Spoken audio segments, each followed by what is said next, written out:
Welcome to Twists of Life, where every story has an unexpected turn.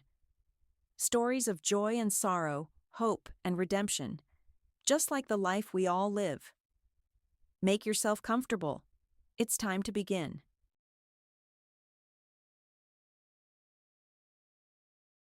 Cold pierced David as soon as he stepped out of the building entrance. The November evening enveloped the city in impenetrable gloom, although the clock showed only 8. A piercing wind howled in the tree crowns, and icy autumn rain fell from the low sky. Faster, faster across the courtyard. There, by Building 12, his faithful swallow awaited him, an old but reliable Daewoo Nexia, his breadwinner. How uncomfortable it was under this sky. The kind of weather they say you wouldn't kick a dog out in. Well, for David, this was only to his advantage. More orders, more chances to earn money tonight. During the day, David worked as an economist at a bank, earning a decent salary by local standards. But that money was still not enough. Almost every evening, he would get behind the wheel of his taxi for a second shift to earn more. The money didn't go towards dreams of a new car or a spacious apartment, nor to distant resorts. It went towards Leo, towards his endless treatment and rehabilitation. Leo, the eldest, the firstborn. His birth was both the greatest happiness for David and Sarah and a source of unending pain. David could still see Sarah's eyes at the maternity ward doors, shining with happiness and pride as she handed him that precious bundle.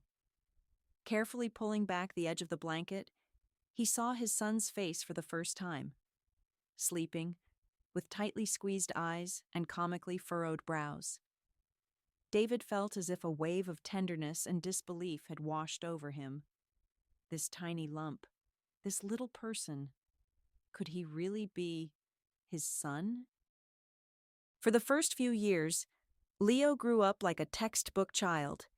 He started following toys, rolling over, and sitting up on time. He even walked ahead of schedule. His parents couldn't get enough of their bright, healthy boy.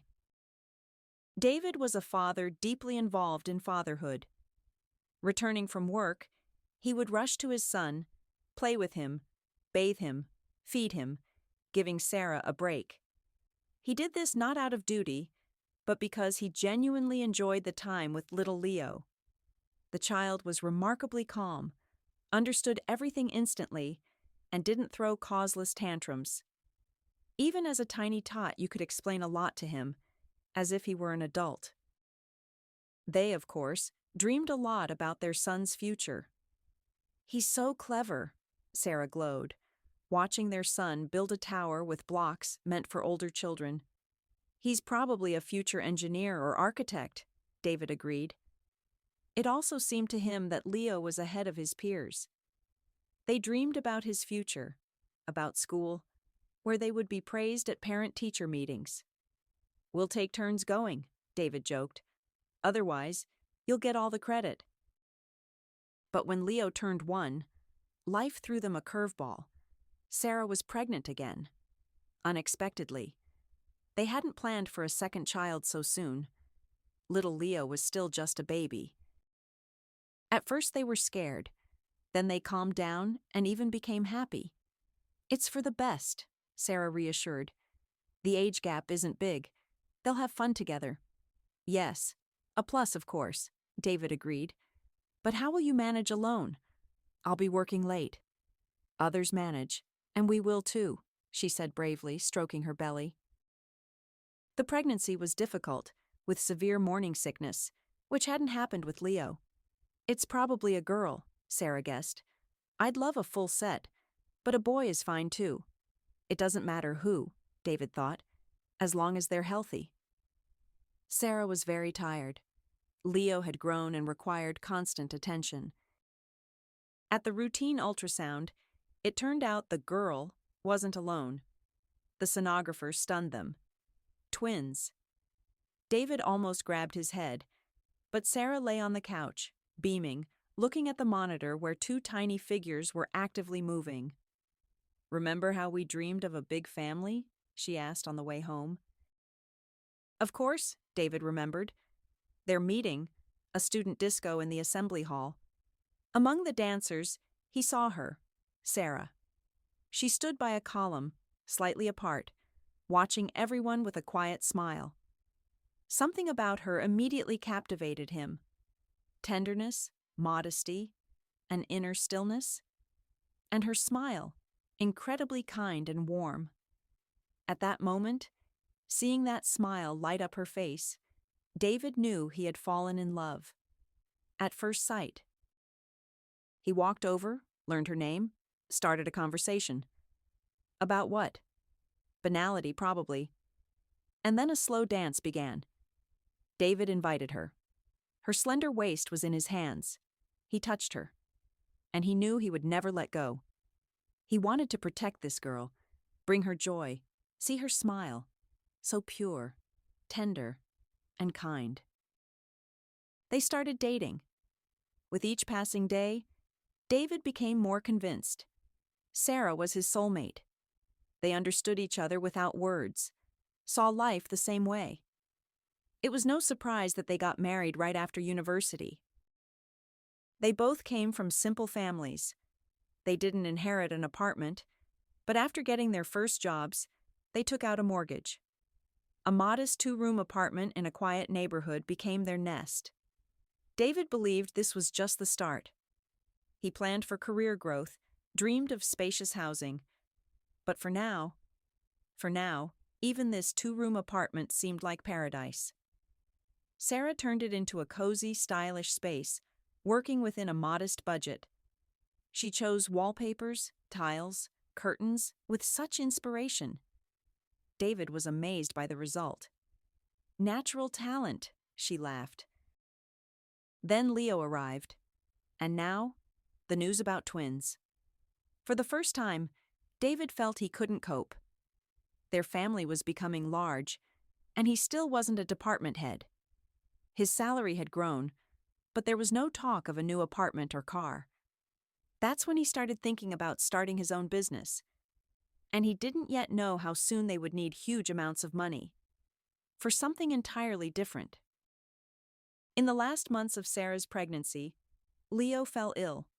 For the first time in a year and a half, a high fever, a terrible cough. The young parents were in a panic. David took time off work to help Sarah. With her huge belly, it was difficult for her, and little Leo wanted to be held. David rocked him for days. The illness subsided, but Leo changed beyond recognition. The cheerful, active child turned into an apathetic, withdrawn one. Before he explored the world with curiosity. Now, he could sit in a corner for hours, methodically lining up toys or any objects, staring into space. It was as if he stopped understanding speech addressed to him. Before he understood everything, even if he didn't speak. Now, a wall. Attempts to break through caused terrible tantrums with screaming, crying, and rolling on the floor. It was impossible to stop him. The nightmare ended when his strength left him, and he fell asleep. It was terrifying. The uncertainty was crushing. They took him to doctors. They shrugged, blamed everything on the aftermath of the illness, assured them it would pass. David and Sarah hoped, but a terrible suspicion grew inside. A serious problem. They tried not to speak it aloud. And then the girls were born, Anna and Valerie. Twins, as often happens, arrived prematurely, tiny and weak. The first month, hospital, incubators, special feeding. David saw them, tangled in tubes, almost transparent. His heart ached. Would they pull through? They pulled through. They were discharged with good weight and prognosis. Life with newborn twins and a 1.5-year-old son with unclear problems was chaos. Sleep in snatches, constant duty. How did they endure it then? The girls grew, developed on schedule, and brought joy. But Leo, he retreated further into his own world. He barely reacted to what was happening. Despite being busy, They continued to take Leo to doctors. What do you expect? An illness? Then two sisters right away. He's in shock. Give him time, the pediatrician said. But time passed, and things got worse. Causeless tantrums, poor sleep, obsessive actions. The most frightening thing was his detachment. He didn't smile, didn't seek attention. He paid no attention to his sisters, as if they didn't exist. Leo's peers were already starting to talk, trying to play. They argued, communicated, gravitated towards each other. But Leo, he sat in the corner of the sandbox, sifting sand for hours. David and Sarah wished they could run after him in the yard like other parents. But that wasn't happening. Leo didn't go to kindergarten. Sarah didn't send him. He's not ready, she shook her head. David doubted. Maybe on the contrary, interaction would help? Sarah just shook her head sadly. She knew her son. In her eyes were sadness and fear that David was willing to erase at any cost. David managed to get an appointment with a professor, a luminary. He delivered a terrible diagnosis that shattered all their dreams. Autism. Severe degree. Yes, normal development at first, then a regression. Always. Sometimes the trigger is a vaccination, sometimes an illness, like yours, sometimes just like that. Accept it, the professor said sharply. Life isn't over, but it will be different. Lifelong treatment, rehabilitation. Results? Difficult to say. Some compensate, some don't. But support is always needed. Their world collapsed. Remembering their dreams for Leo, they couldn't hold back tears. David cried in secret. In front of Sarah, he held back, tried to be strong. Accepting the diagnosis was difficult. But a direction emerged. Endless trips to hospitals and centers began. Leo was accepted into a special needs kindergarten where he received therapy. It was across town. But there seemed to be results. By the age of 5, Leo spoke. Not dialogue, but phrases from cartoons. But they rejoiced even at this. Anna and Valerie grew into normal, happy children. Cheerful, loving. They were friends with peers, played, were interested in clothes. They hugged their parents, gave smiles. These simple things seemed like supreme happiness to David and Sarah. Sarah didn't return from maternity leave. Leo required all her time. Lessons at home, trips. The girls also needed attention. David became the sole breadwinner. His bank salary wasn't enough. Treatment cost huge amounts of money. Relatives and foundations helped, but the main burden was on them. David hustled, sometimes repairs, sometimes taxi driving. David finally reached his car, slipped into the warm cabin.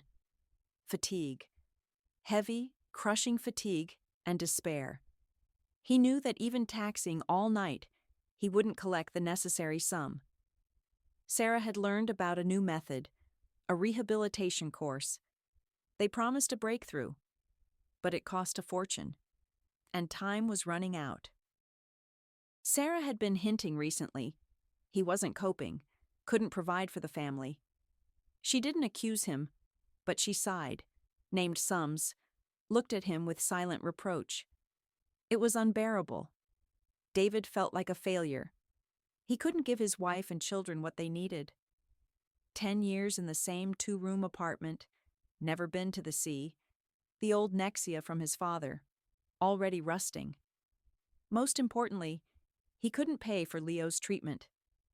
Bringing his son back to life, it cost too much, and he didn't know how to earn that much. It was hard to bear the guilt for the child's condition, impossible to get used to, and there wasn't enough time for his daughters.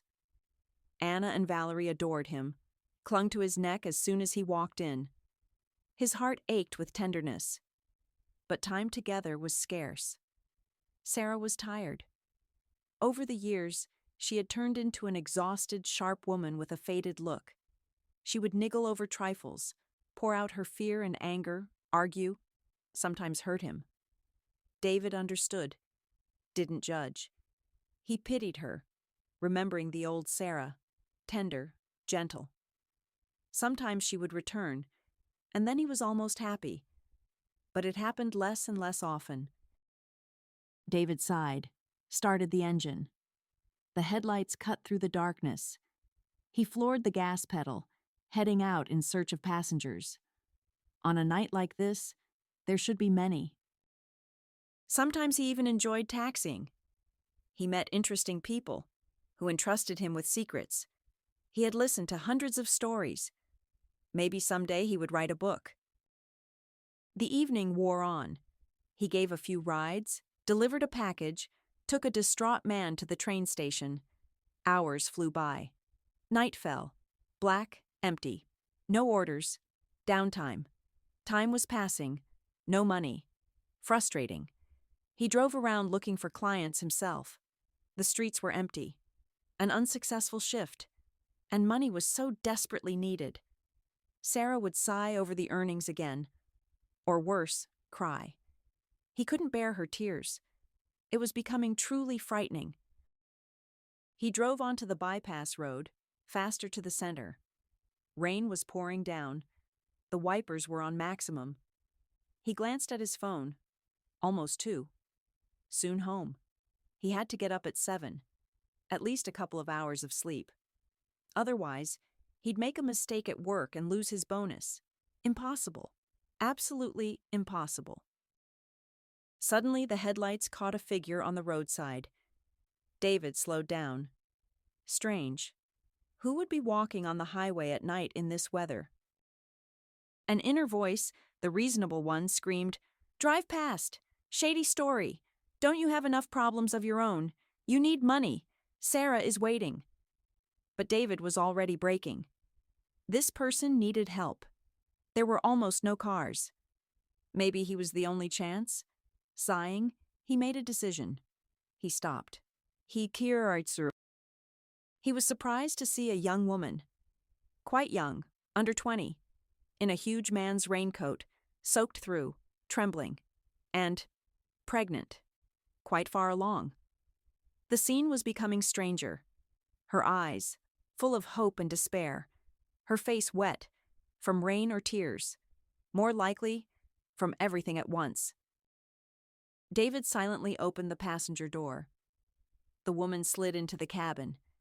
A puddle immediately formed on the floor. "Please, let's go," she pleaded. "Faster, he'll catch me." Who? Flashed through his mind. Pursued? Dangerous? Getting involved in problems? But to leave her? In the rain? At night? No. So, drive faster. David floored the gas. The car sped off. Where? He wasn't thinking about it yet. He just drove along the empty highway. The woman kept looking back. In the warmth, she relaxed a little. Large tears streamed down her cheeks. Sobs threatened to break out. But she held back. David looked at her with pity. Young, pregnant. What had happened? How could he help? Where to? He finally asked. 10 minutes had passed. To the police? No. She shook her head fiercely. Anywhere but there. His doubts intensified. Why the police? Had she done something wrong? A chase? Suspicious. What had he gotten involved in? He had enough problems of his own. The woman seemed to read his thoughts. Don't think I'm a criminal. He has connections there, you see. I ran away. He reported it. He'll say I stole something. To the police, they'll either detain me or hand me over to him. Do you understand? I don't understand anything, David sighed. Of course, she nodded. You don't know anything. I know you shouldn't be on the highway in this weather, especially young, in your condition. The strange passenger stroked her belly. I ran away because of him, or rather, because of her. I'm having a girl.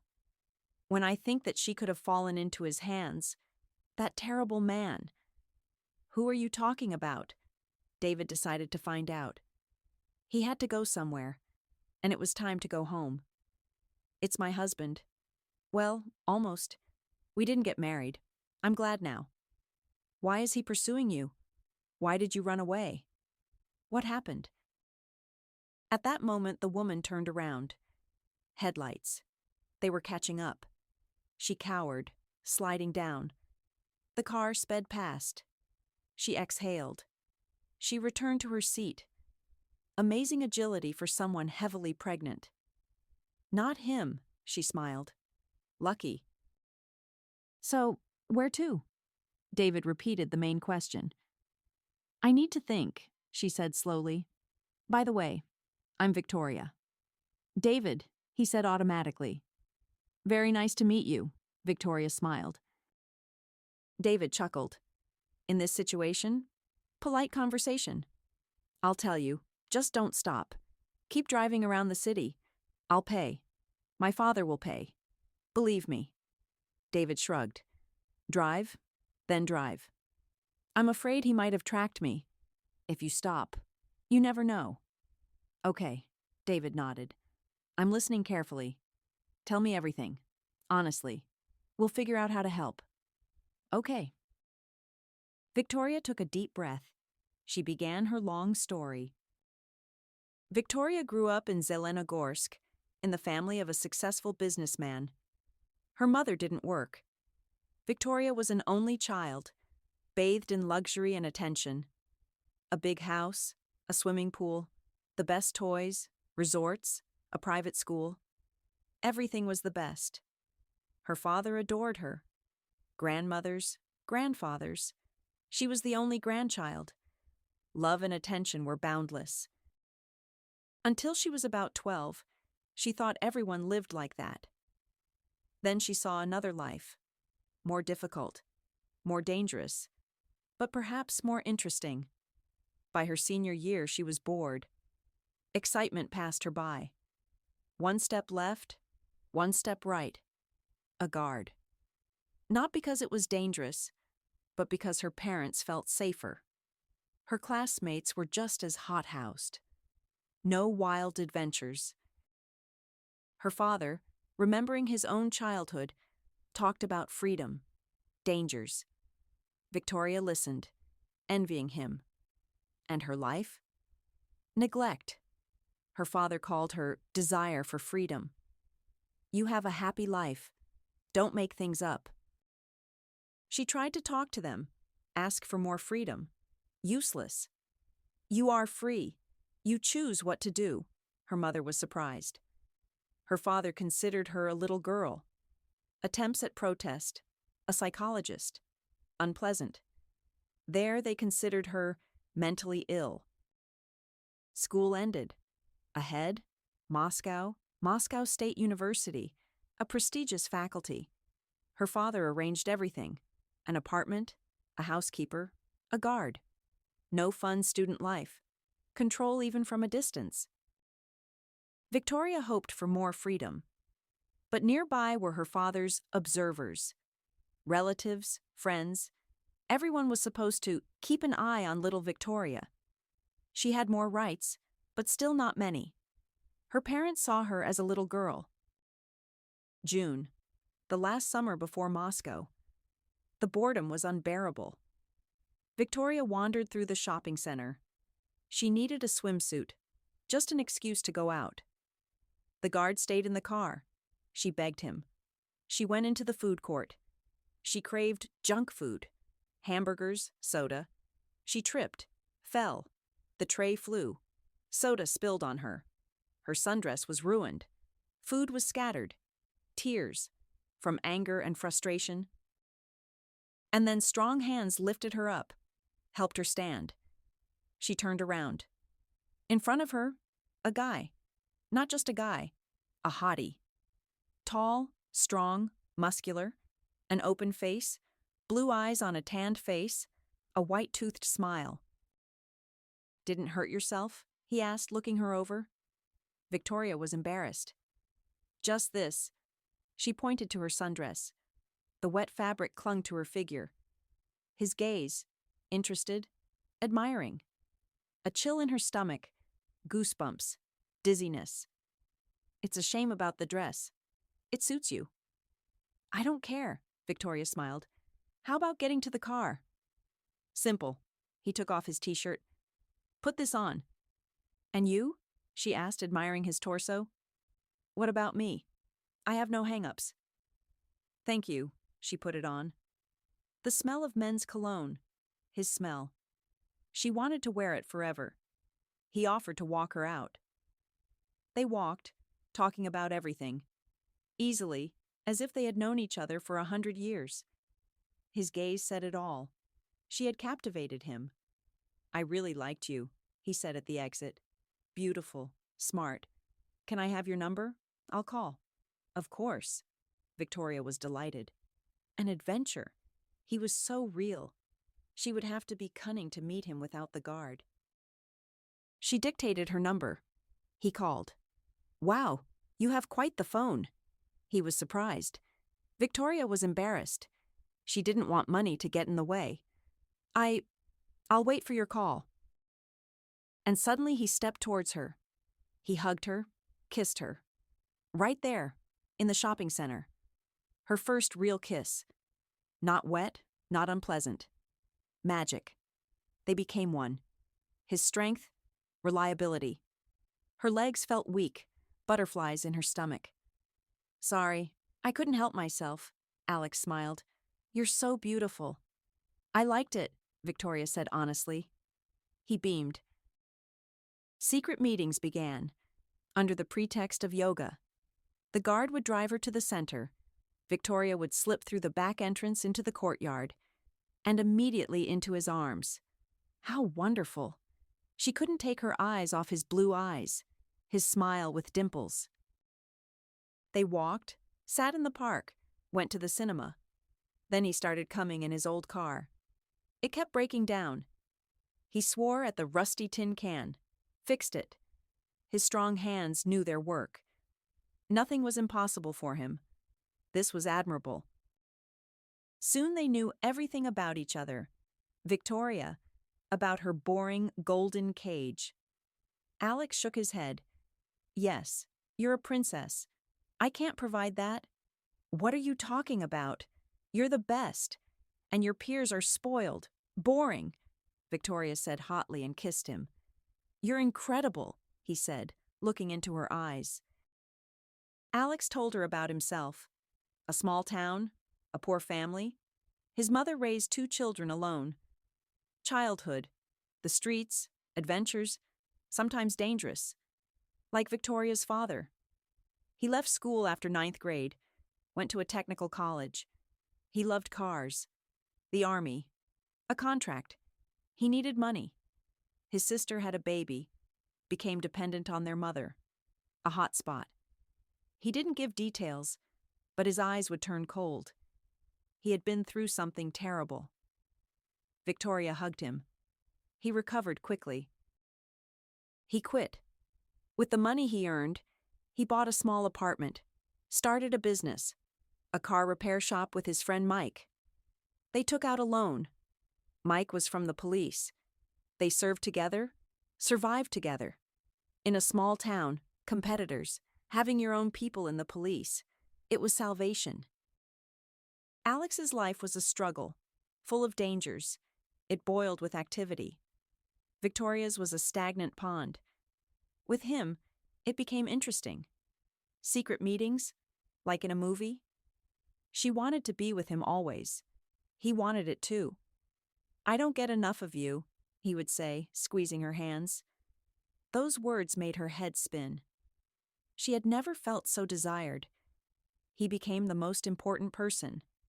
For his sake, anything. So she came up with a trip to St. Petersburg. Her father approved, gave her money.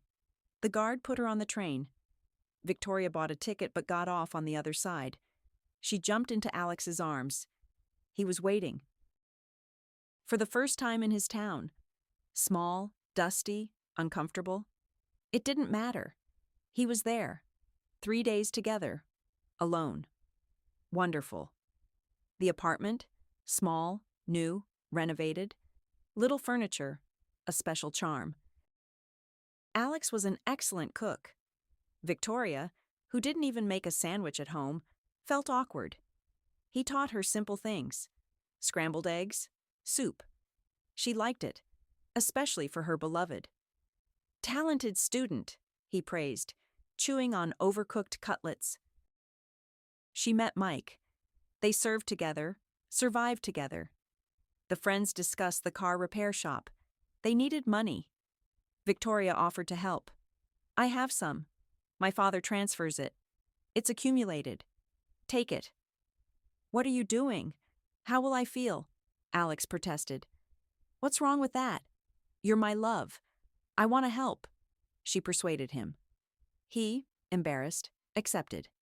3 days flew by. Time to go back, Victoria cried.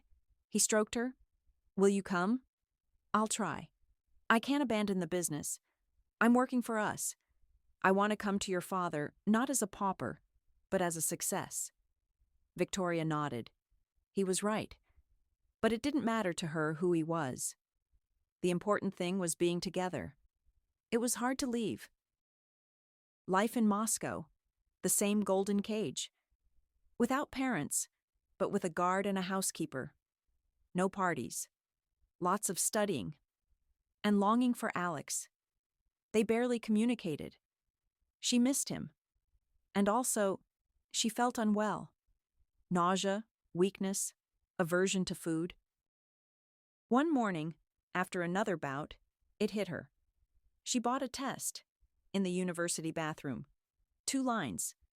She looked and cried and smiled. She couldn't believe her happiness. There would be difficulties, a nightmare with her parents. But the main thing, there, under her heart, was their child, hers and Alex's. A miracle. From the same stall, she called him. Barely saying hello, she told him. Silence. He was processing it. A few seconds. An eternity. She realized he wasn't happy. Is it certain? He finally exhaled. Certain. It's incredible. Happy news, though unexpected. We need to think about what to do. Victoria smiled. She felt relieved. He would figure something out. Alex figured it out. He came to Moscow without warning. He found her at the university. You're here! Victoria threw her arms around his neck.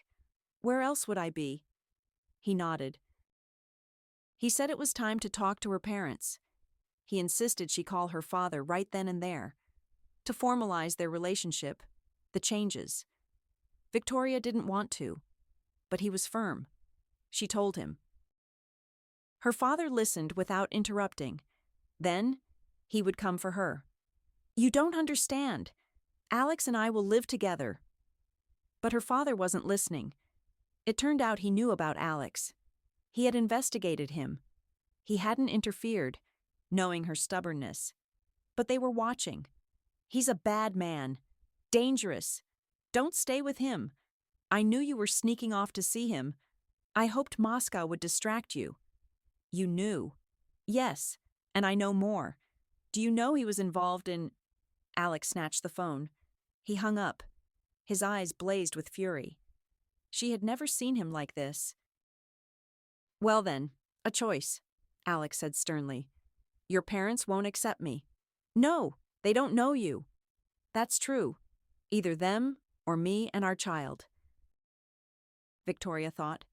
Father, mother, the golden cage. It would be hard without support. But she was an adult. She was tired of being controlled. Of course you, she hugged him. He softened. Excellent. We're going to my place tonight. What about university? What university? You're expecting a child. You can't get tired. Victoria almost cried. He was so caring. That same day, she withdrew her documents from Moscow State University. Free.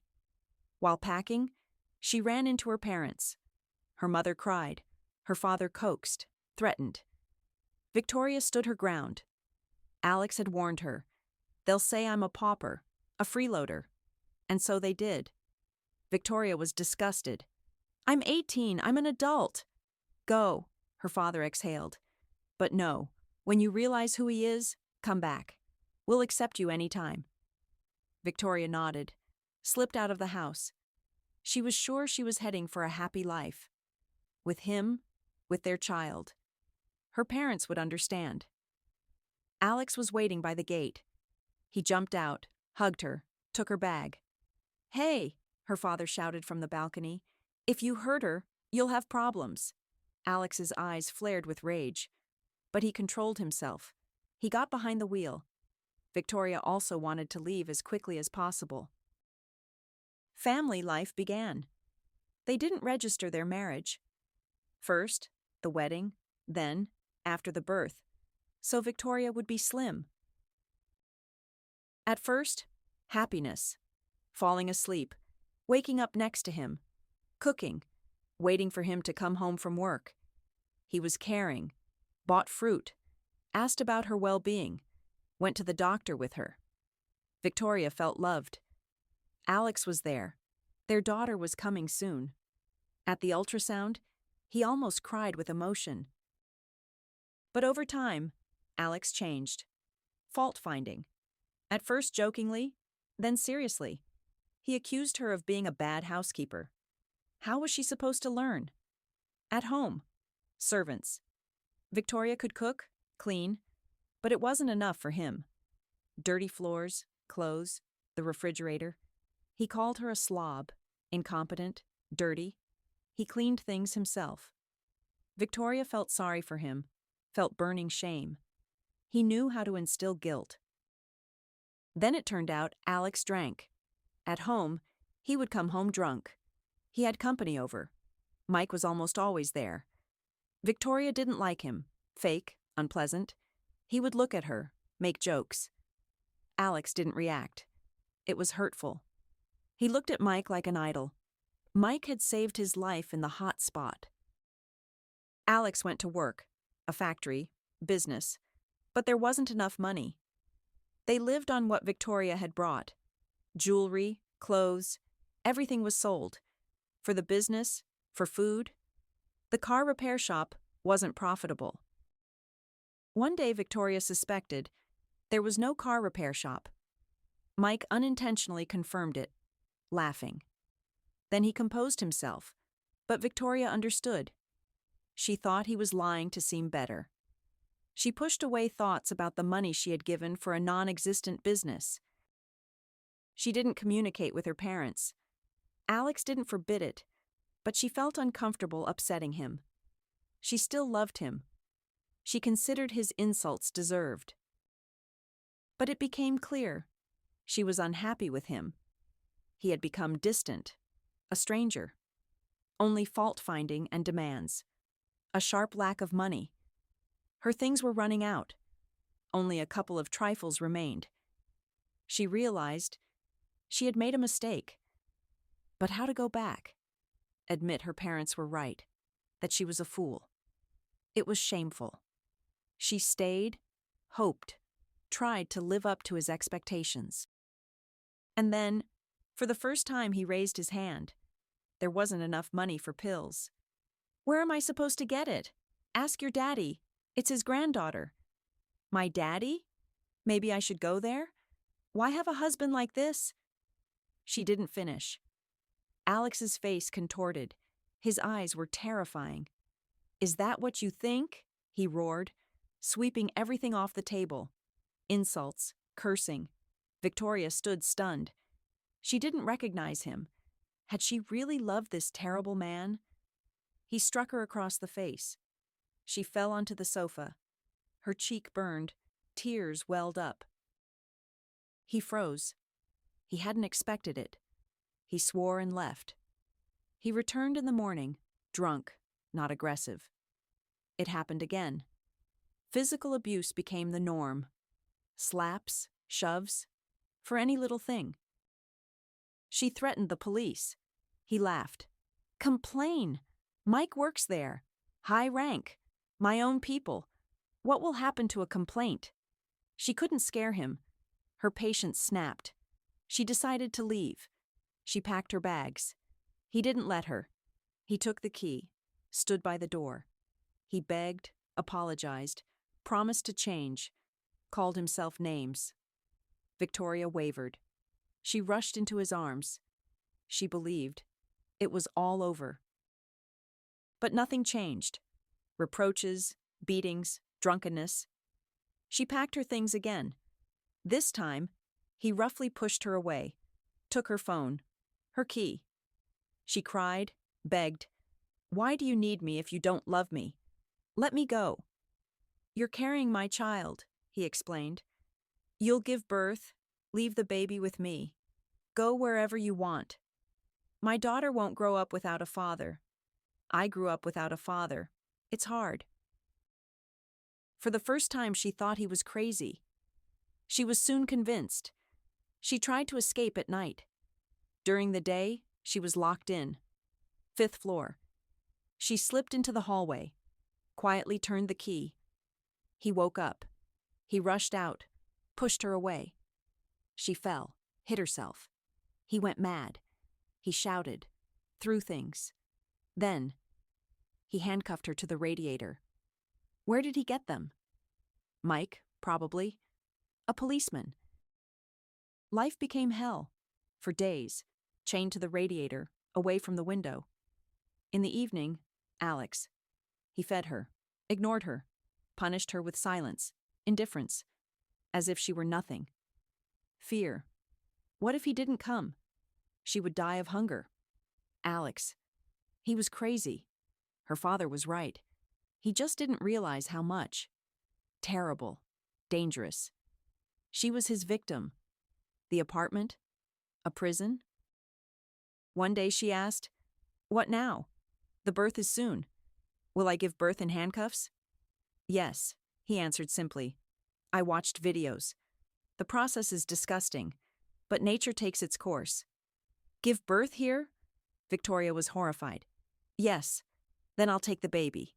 You're free. Just bear with it." Victoria went cold. He wasn't joking. He intended to do just that. Crazy. How hadn't she noticed before? Home birth without doctors. Dangerous. For her. For the baby girl. She had to act. Urgently. A chance presented itself. Friends came over. Mike and some other man. They settled in the kitchen, drinking, smoking. Cheerful. The stranger asked why his wife was chained up. Alex lied about an illness, a danger to herself and the baby. Convincingly. Mike chimed in. The guests were sympathetic. Victoria waited. Finally, fate. The stranger came over, sat down. "Ah, young lady, what a misfortune." They got drunk. "Please give me the key. It's in Alex's jacket," Victoria asked. "Why?" "To go to the bathroom. Alex always lets me. I don't want to upset him. Just a reminder." She said the first thing that came to mind. She didn't hope it would work. But it did. The guest went into the hallway, found the key. He unlocked the handcuffs. Where did the strength come from? She rushed into the hallway, grabbed the first coat, Mike's it turned out, and ran out into freedom. A November night. Hurry. He would be furious. Terrifying. In her pocket, some change, the icy wind, the rain. She was freezing. She jumped into the first bus. Warm, cozy. What to do? No money, no phone. Police? Impossible. Mike. The bus twisted and turned, and suddenly she saw it. A familiar car. Driving slowly. They were looking for her. She lowered herself below the window. The conductor was surprised. "Need help?" Teller? No. Was she crazy? Police? Impossible. "Everything's fine."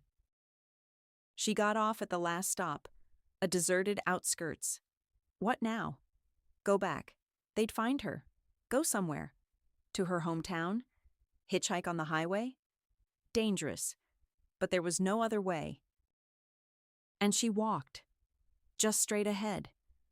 Sometimes it seemed like they were driving past. She hid. But it was others. She asked for help. Everyone drove past. And then you picked me up. That's all. Victoria finished, her voice trembling. David sat stunned. Could it be true? Or was she crazy? But no. Her speech was clear, her gaze sensible. The decision came instantly. He couldn't do otherwise. We're going to Zelenogorsk, he said. To your parents. Really? You'll take me? Of course. What else can I do? A young woman in your condition. Pregnant. Alone. They're looking for her. Leave her on the highway? No. He'll lose orders, time, money for gas. He won't get any sleep. He'll get scolded. But all that is nothing compared to her trouble. On the way, Victoria relaxed, dozed off. David looked at her. Good. She needed sleep. She had been through too much. Closer to the city, Victoria stirred. She recognized places. She brightened up. She asked about David. He told her, honestly, about Leo, his family. She was distressed, felt sorry for him. She genuinely sympathized. Early morning. David drove up to a large house behind a high fence. He turned off the engine. Did I make it? Tears welled up. Shall I see you in? The man asked. Thank you. You've done so much. I'll go myself. Just wait. My father will want to talk. She slipped out, pressed the doorbell. She disappeared behind the gate. What was happening in there? Her parents were probably happy. David hoped they would deal with Alex and Mike. Her father, judging by appearances, was influential. His eyes were heavy with sleep. Sleep? No sleep today? Coffee? After work? Sleep? Taxiing tomorrow? Out of the question. The phone rang. His wife? Strange. Something had happened. Where are you? Sarah's voice was anxious. Come home. Leo's not well. We're going by ambulance. The girls are alone. What's wrong with him? Same as always. A tantrum. I couldn't stop him. Hurry home. David started the engine. An hour's drive. Victoria's story flew out of his head. He couldn't think about it. Not about waiting for her father. He drove up as dawn was breaking. Anna and Valerie sat on the sofa, scared, hugging each other, in pink pajamas. Sweet, touching. David picked them up, carried them, put them to bed. He sat until they fell asleep. Leo, again. He needed money, urgently. Otherwise, it was hard to imagine. Nothing good. Sarah returned an hour later. She found David asleep on the floor. She covered him. Leo was left in the hospital. They warned them. Without treatment, deterioration. Life went on. Leo in the hospital. David worked day and night. He was collecting money. Sarah knocked on the doors of foundations. Chances were slim. Priority was given to surgeries. Children like Leo weren't at the front of the line. He barely remembered the story with Victoria. He had too much on his plate. One morning, a summons to his boss. Gloomy premonitions. Again for being late? But in the office, Victoria. Different. Rested, stylish, beautiful.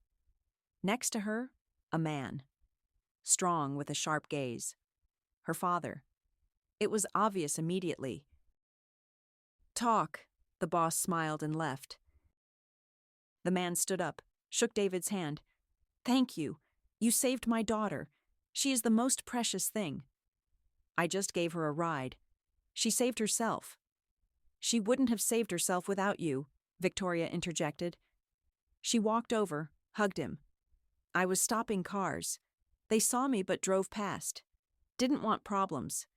But you yourself needed saving, her father said. My daughter told me.